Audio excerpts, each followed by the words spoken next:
성서에서 그 야곱은 아주 많은 이야기거리를 갖고 있는 그 주인공 가운데 한 사람입니다. 오늘 본문 말씀이 전하고 있듯이 이스라엘이라는 그 민족의 이름이 바로 이 그 야곱으로부터 그 유래하고 있을 정도로 이 성서의 신앙 전승에서 이 야곱이 차지하는 비중은 굉장히 크다고 할 수 있습니다. 근데 그 야곱은 대개 우리에게 어떻게 기억되고 있을까요? 아마도 기존의 가치관을 뒤집는 방식으로 보다는 기존의 사람들이 갖고 있는 그 가치관을 강화하는 방식으로 대개 성서의 주인공 야곱이 교회 안에서 그렇게 기억되고 있습니다. 예를 들어서 우리 교인들 사이에서 흔히 통용되는 사람에 대한 판단 기준이 있지요. 믿음 좋은 사람과 사람 좋은 사람. 여러분은 누구를 더 선망하십니까? 대개의 경우 믿음 좋은 사람을 일반적으로 교회에서 선망하는 그런 그것이 일종의 기준처럼 되어 있습니다. 그러니까 하나님과의 수직적인 관계에 충직한 사람이라면 사람들 사이에서 수평적인 관계에서 다소 흠이 있더라도 상관없다. 오히려 하나님 앞에 신실한 사람이면 그게 더 중요하다 하는 이제 그런 되게 가치 기준입니다. 이런 가치관을 형성하는데 아주 그 중요한 몫을 하고 있는 것이 야곱과 에서 이야기입니다. 축복받은 야곱, 그리고 최종적인 승자가 된 야곱에 초점을 맞춰서 야곱과 에서의 이야기를 이해하고 해석하는 데서 대개 이런 가치 판단이 정당화됩니다. 네, 여러분, 성경에 그 야곱에 워낙 많은 이야기거리가 있으니까 대개 대략 알 텐데요. 통념으로 보면 어떻습니까? 야곱은 공정한 게임의 규칙을 끊임없이 수없이 위배하는 인물로 등장합니다. 예를 들어 태어날 때부터 형의 발목을 붙잡았는가 하면 속임수를 써서 장자권을 가로챕니다. 뿐만 아니라 그 일로 형의 분노를 사서 외삼촌 집으로 도망쳐서 더부살이 하는 동안에도 비정상적인 방법으로 축제를 합니다. 그럼에도 불구하고 결과적으로 야곱은 하나님에게 인정을 받고 이스라엘 민족의 정통 계보를 잇는 적자가 됩니다. 사람들은 대개 그가 최종적으로 승자가 된 사실을 기억하고 주목합니다. 사람들에게 기억되고 있는 야곱은 결과적으로 1등으로서의 야곱입니다. 근데 그와 같은 평가 기준은 결과주의에 집착하는 통념적 가치관이 그대로 우리 신앙의 논리 안에서 재현되고 있는 한 형태라고 할 수 있습니다. 이것은 승자의 논리만이 정당화되는 우리 사회의 그 윤리 부재의식을 아주 단적으로 드러내주는 그런 가치관이고 그것이 우리 신앙의 세계에까지 그대로 들어와 있는 한 현상이라는 얘기입니다. 그러나 야곱은 공정한 게임의 규칙을 어기기는 했지만 결과적으로 승리했기 때문에 주목해야 할 인물이 아닙니다.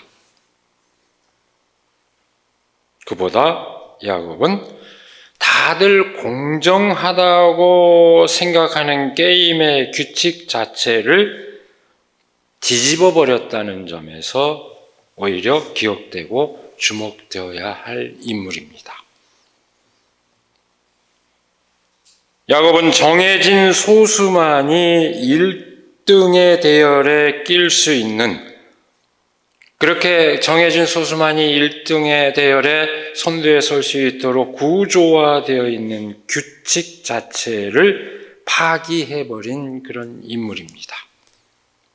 따라서 야곱의 이야기에서 우리가 주목해야 할 것은 규칙을 어겼으면서도 승자가 된 사실이 아니라 그 공정치 못한 규칙을 어떻게 파기하고 어떻게 무너뜨리고 새로운 가능성, 그것을 열어갔는가 하는 것입니다. 우리가 주목해야 될 사실은 그겁니다. 윤리적으로 문제가 있음에도 불구하고 신앙적으로 인정받는 존재, 악전고투 끝에 원하는 목표를 이루어낸 입지전적 인물로서의 야곱이 아니라 경쟁을 해야만 살아남는 삶의 법칙을 부정해버리고 새로운 윤리와 새로운 삶의 방식을 추구한 인물로서 야곱을 기억해야 된다는 이야기입니다. 오늘 우리가 읽은 이 본문 말씀은 야곱이 하나님으로부터 인정받는 아주 결정적인 계기를 아주 극적으로 전해주고 있습니다. 사실 이 이야기 하나만으로도 많은 생각거리가 있습니다만 얘기를 줄이겠습니다. 그 맥락이 어떻게 됩니까? 장자권을 빼앗은 바람에 빼앗아서 형의 노여움을 산 야곱은 한동안 외삼촌 집에 피신해 있습니다. 그렇게 피신해 있던 외삼촌 집에서의 생활을 마치고 이제 형과 화해를 위해서 고향집으로 돌아오는 길이었습니다. 야곱은 형 에서를 만나기 하루 전 야복강 나루에 이르러 먼저 가족과 일행을 건너 보낸 다음에 혼자 뒤에 남습니다. 내가 먼저 앞장섰다가 어떻게 될지 모르니까 오히려 맨 뒤에 섭니다. 그런데 밤중에 한 사람이 나타나서 야곱과 힘을 겨루게 되었습니다. 밤새도록 힘을 겨뤘는데 야곱과 힘을 겨룬 그분은 결국 이 야곱을 이길 수 없다는 사실을 알고 편법으로 엉덩이뼈를 쳐서 야곱이 힘을 쓰지 못하게 만들었습니다. 그러나 밤새 그 사람과 힘겨루기를 하였던 야곱은 그 사람이 어떤 존재인지를 알아차렸는지, 이건 틀림없이 하나님이다, 신적인 어떤 분이다 하는 그런 느낌이 왔을 것입니다. 그래서 이제 그분을 붙잡고 축복해 달라고 졸라댑니다. 여기에서 야곱은 발뒤꿈치를 잡다, 다시 말해서 속이다 라는 뜻의 이름 대신에 새로운 이름을 얻습니다. 이스라엘, 다시 말해서 하나님과 겨루다 또는 하나님 통치해 주십시오 하는 뜻을 지닌 그런 이름입니다. 우리를 다스려 주십시오 하는 그런 이름입니다. 이 새로운 이름을 부여받은 야곱은 이제 자신과 힘을 겨룬 신적 존재의 이름을 묻습니다. 도대체 당신이 누굽니까? 하고 묻지만 그분은 이름을 밝히는 대신에, 자신의 이름을 밝히는 대신에 오히려 야곱을 축복합니다.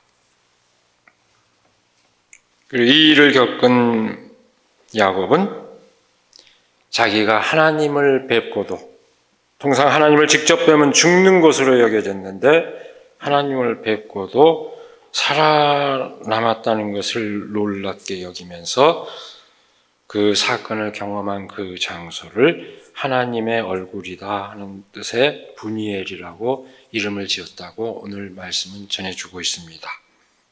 많은 이야기거리가 있지만 하나하나 헤아리면 시간이 없기 때문에 넘어갑니다만은 이 이야기는 야곱이 축복을 누리게 되는 결정적 계기를 아주 극적으로 전해주고 있습니다.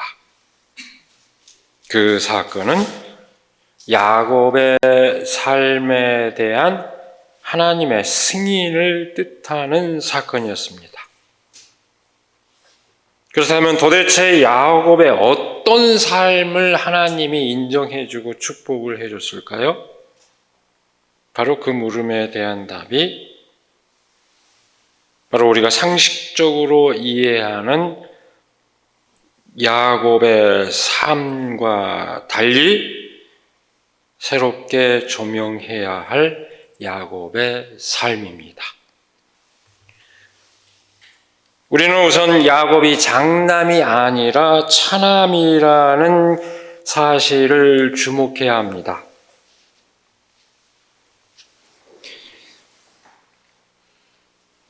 첫째가 아니라 둘째라는 이야기입니다.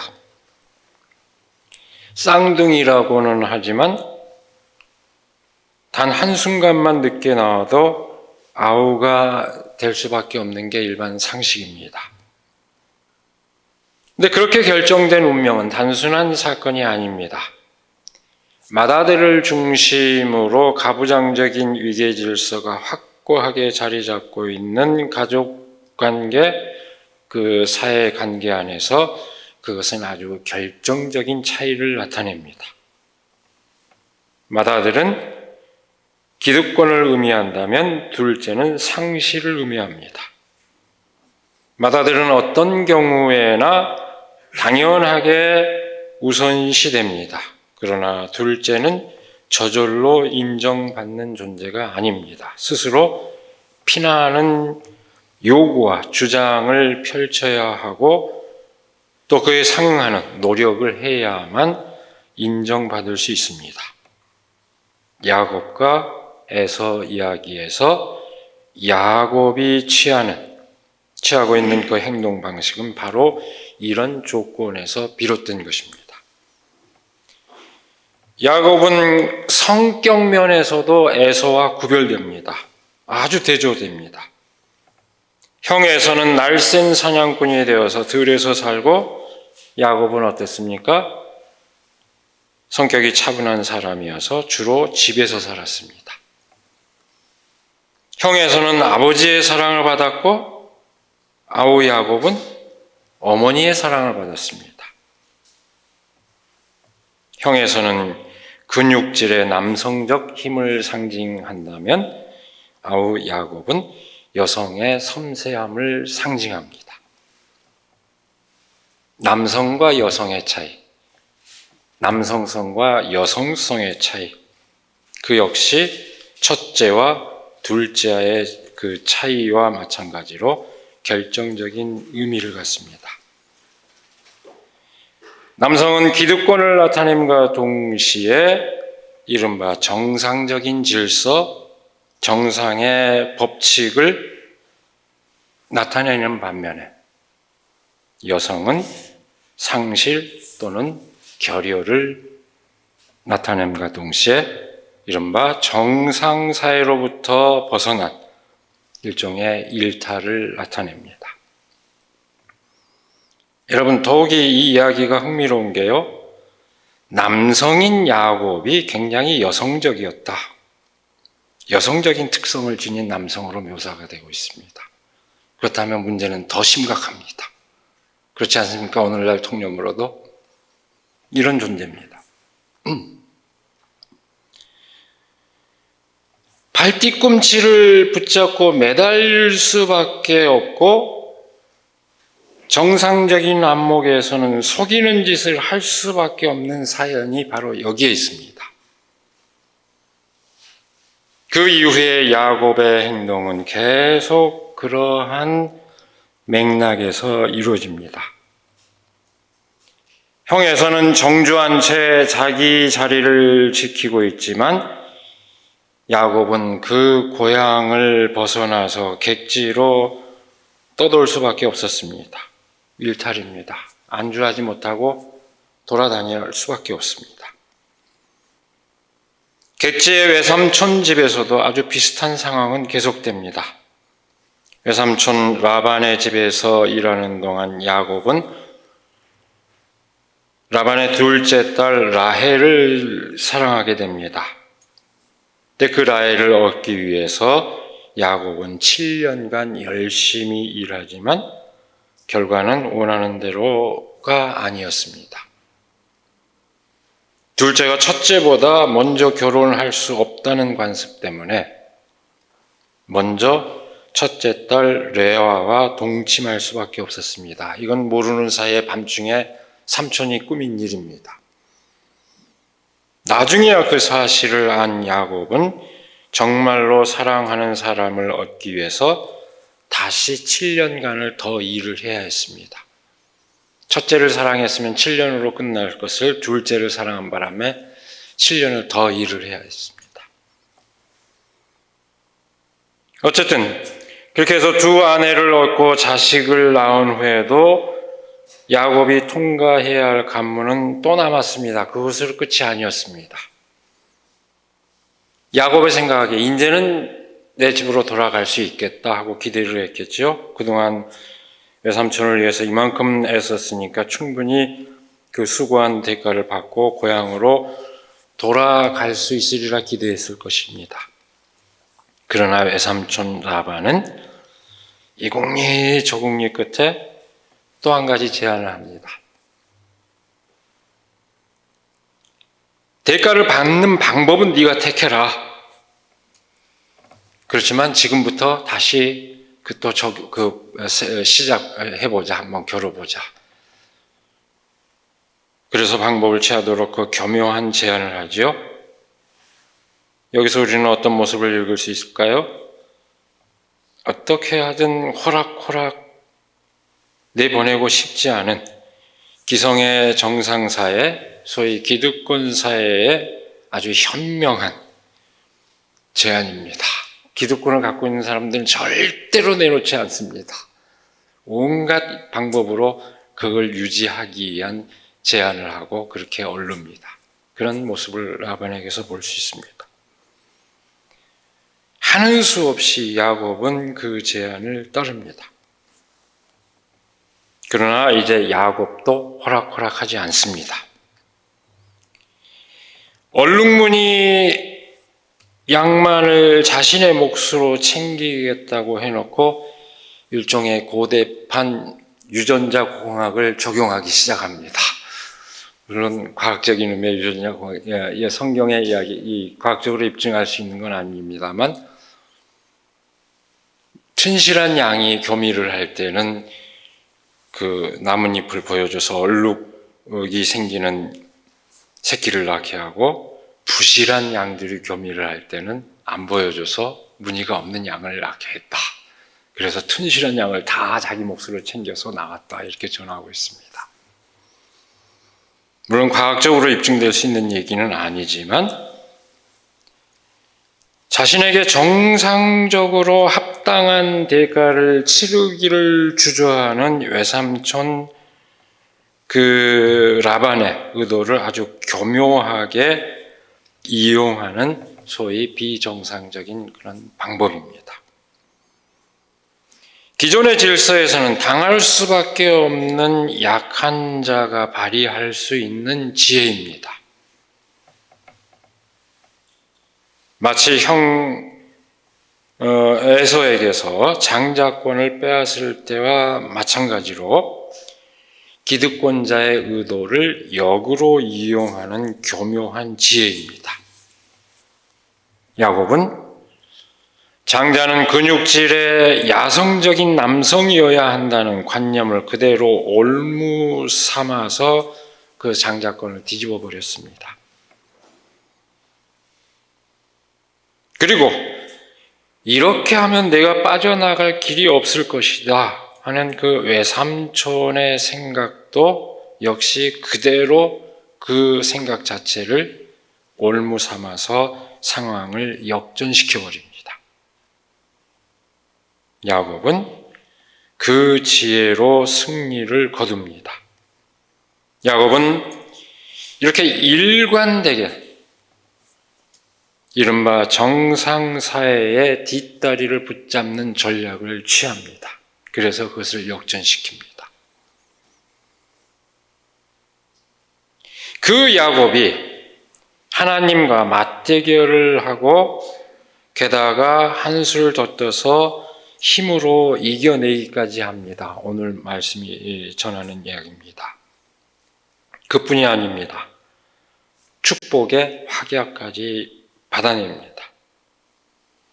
그 사건은 지금까지 야곱이 살아온 삶에 대한 항변이요, 그 항변이 정당하다고 인정하는 그 과정을 극적으로 집약해서 보여주는 것입니다. 여러분, 야곱이 하나님과 씨름했다는 이야기가 어떤 의미일까요? 하나님과 씨름했다는 의미가 뭘까요? 이건 평생에 거의 지금까지의 자기 삶을 두고 하나님께 항변했다는 것을 뜻합니다. 하나님은 정령 첫째들의 하나님일 뿐입니까? 이 세상에서 모든 것을 누리고 있는 그들에게만 계속 복을 내려주시는 분입니까? 나같이 둘째로 태어나서 약한 사람으로 살아가는 사람은 언제나 당해야 한단 말입니까? 이렇게 항변했다는 것을 뜻합니다. 이 삶을 두고 씨름을 한 것입니다. 야곱에게 축복을 내리는 하나님의 태도는 어떤 의미일까요? 내가 옳다. 너야말로 진실로 강한 자다. 나는 바로 너의 하나님이다. 이것을 선언한 것입니다. 흔히 사람들이 생각하기에는 운명적으로 약한 존재로 살아갈 수밖에 없이 태어난 것이 그 둘째 아들 야곱이었습니다. 그러나 야곱은 빼앗긴 자로서의 자신의 삶을 운명적으로 받아들이지 않았습니다. 우리가 찬송할 때 노래하죠. 운명에 맡겨 사는 삶이 아니었습니다. 야곱은 기존의 사회에서 힘으로 지배하는 방식을 그대로 답습하지 않고 약한 자가 발휘할 수 있는 지혜를 통해서 운명을 타파해 나갔습니다. 헤쳐나갔습니다. 진정으로 약한 자의 힘이 어디에 있는지 야곱의 이야기는 보여주고 있습니다. 약한 사람들의 힘, 그것은 강한 사람들의 힘을 그대로 모방하거나 이어받는 데서 생겨나지 않습니다. 그 힘은 근육질의 힘, 완력을 오히려 무력화시키고 균열시키는 그런 지혜에서 생겨납니다.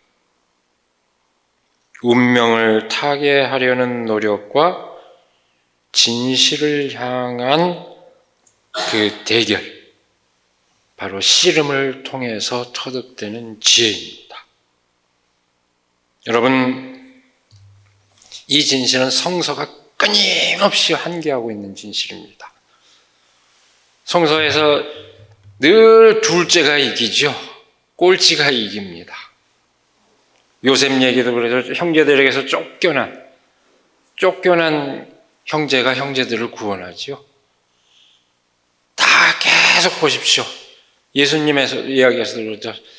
둘째가 인정을 받고 끊임없이 꼴찌가 첫째가 되고, 예수님 말씀도 그렇게 성서는 끊임없이 이 주제를 되풀이합니다. 끊임없이 역사의 변두리의 주변적, 신명기에 보면 이스라엘 민족의 신앙 고백의 첫머리가 뭡니까? 우리는 떠도는 아람인이었습니다.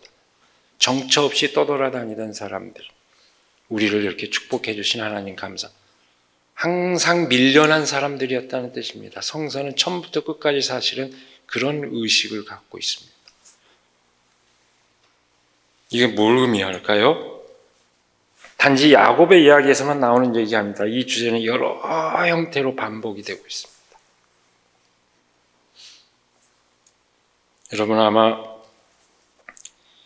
되게 기억을 하시겠습니다만 한때 그런 광고 카피가 있었죠. 문구가 아무도 2등은 기억하지 않는다. 기억나시나요? 한동안 그 모든 매체를 뒤덮은 적이 있던 광고 문구입니다. 아마 우리 사회의 상식에 기대고 있었던 만큼 그 효과도 굉장히 컸을 겁니다. 야곱의 이야기는 그 상식에 반합니다. 그 상식을 저항하고 그걸 뒤집습니다. 성서의 진실은, 야곱의 진실은, 성서의 진실은 그 상식과 반대됩니다. 끊임없이 성서가 그 진실, 반대되는 진실을 우리에게 환기하는 뜻이 뭘까요? 그것은 결국 우리 사회를 지배하는 공정과 정의의 규칙을 전혀 새롭게 자르는, 만들라는 그런 요구입니다. 부활절 둘째 주일에 새기는 오늘 본문 말씀이 이 부활절의 그 맥락에서 생각할 때 또 어떤 의미를 지닐까요? 야곱이 항변한 그 진실이 오히려 통하는 사회야말로, 그 진실이 인정받는 사회야말로 그런 현실이 이루어질 때 부활 사건이 우리에게 체험된다고 하는 것을 의미합니다. 오늘은 특별히 역사적으로나 우리 새겨야 할 여러 가지 의미가 겹친 주일입니다. 4.19를 기념하는 주일이기도 하죠. 그리고 우리가 교회에서 교회 절기상 장애인 주일로 지키기도 합니다. 그리고 또 하나 우리가 잊을 수 없는 것이 4.16, 바로 4월 16일입니다. 9년 전 세월호 침몰 사건이 일어난 바로 그날입니다. 구주기가 되는 날입니다. 그 진상이 규명되지도 않았고 책임 소재도 밝혀지지도 않았는데 우리는 지난해 또다시 10월 29일 이태원 참사를 또 겪어야 했습니다. 공적으로 책임이 있는 사람, 그 누구도 책임지지 않은 사태가 계속 반복되고 있습니다. 우리 사회가 평범하고 힘없는 사람들에게 안전하지 않은 사회라는 것을 보여주는 단적인 예입니다. 이렇게 눈부신 경제적 성장을 이룬 사회가 어떻게 이럴 수가 있습니까? 어떤 지표로 봐도 이제는 세계 10대 경제 강국에 들어갔다는 이 사회에서 어떻게 이런 일이 끊임없이 반복될 수 있습니까?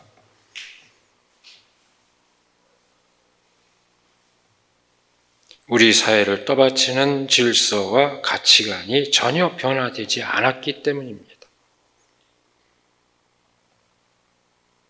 승자독식, 그야말로 약육강식의 원리가 우리 사회를 여전히 상식처럼 지배하고 있기 때문입니다. 유력한 사람에게는 관심을 집중하지만 무력한 사람들은 내팽개쳐버리는 이 사회가 문제입니다. 둘째를 기억하는 사회, 아니 꼴찌의 형편을 헤아리는 사회가 될 때 우리는 모두가 평화롭고 안전한 삶을 누릴 수 있습니다. 오늘 말씀은, 야곱의 이야기는 그 진실을 우리에게 다시 일깨워줍니다.